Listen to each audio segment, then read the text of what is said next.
मित्रों नमस्कार।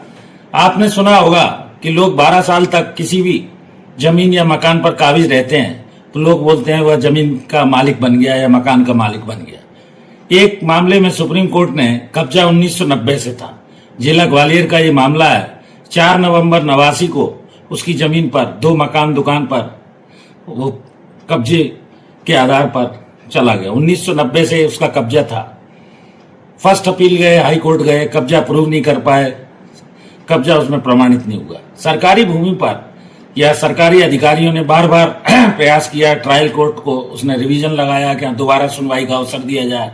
Adverse position था, प्राइवेट जमीन थी, 12 साल से अधिक से कब्जा था। और ये अगर किसी ने कोई विघ्न बाधा नहीं डाली है, टैक्स पटाया गया है, बिजली के बिल हैं, आधार कार्ड है, उसी पार्टी को ये पता था उसमें कि उसने अवैध कब्जा किया हुआ है। सरकारी जमीन पर 30 वर्ष से ज्यादा कब्जा है, जैसा मैंने अभी 12 साल का बताया। ट्रायल कोर्ट अपील में कोई सबूत नहीं थे, 50 साल से वो कब्जा किए थे। Govind Singh versus union of India 9 मार्च 2026 को सुप्रीम कोर्ट ने इसमें डिसीजन दिया। वादी के पूर्वजों ने एडवर्स पोजीशन को अप्लाई ही नहीं किया था। कब्जेदार वो थे ऐसा दिखाना आवश्यक था। प्राइवेट जमीन पर हमारा कब्जा था, सरकारी जमीन नहीं थी, ये सब सिद्ध करना था। पूर्वजों से संपत्ति का कब्जा वादी को सिद्ध करना होता है। वादी को ही अपना मामला न्यायालय के समक्ष विधि पूर्वक प्रमाणित करना होता है।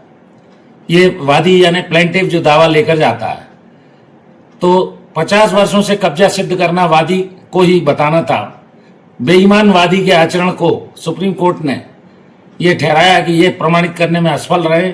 डिक्री एक्सपार्टी करा ली गई थी।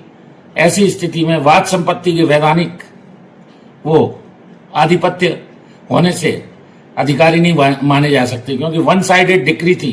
सुप्रीम कोर्ट ने अपील खारिज कर दी। तो ऐसी स्थिति में जमीन संबंधी या मकान दुकान संबंधी विवाद जिसमें एडवर्स पोजीशन के बारे में लोग प्रयास करते हैं, सारे दस्तावेजों से उन्हें प्रमाणित करना होगा कि वास्तव में उन्होंने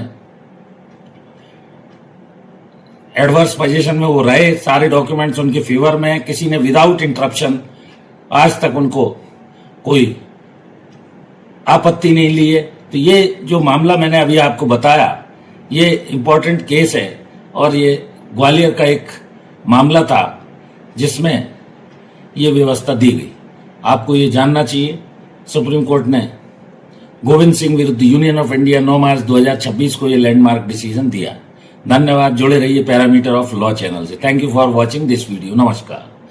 एक और अनुरोध, मेरी धर्मपत्नी श्रीमती अर्चना शर्मा का भी यूट्यूब पर चैनल अर्चना RTF के नाम से, कृपया उससे भी जुड़िए। Thank you for watching this video. नमस्कार।